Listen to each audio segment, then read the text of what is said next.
இந்த காயில் மேலே உள்ள தோலை இப்படி பிரிச்சிங்கன்னா அது கொஞ்சம் ஹார்டாக இருக்கும். அதை பிரிச்சுட்டு உள்ளே இருக்க இந்த பகுதி நமக்கு 4ஆக கட் பண்ணோம்னா கோஸில் உள்ளே எப்படி இருக்குமோ அதே மாதிரி இருக்கும். இந்த காய் நல்லா ஹெல்த்தியானதும் கூட.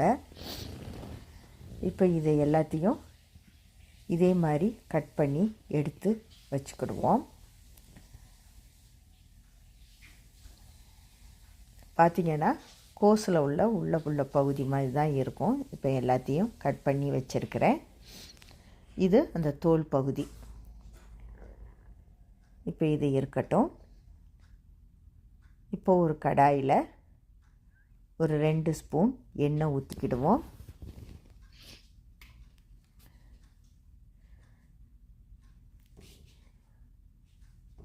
எண்ணெய் காஞ்ச உடனே கடுகு போட்டுட்டு ஒரு 2லேருந்து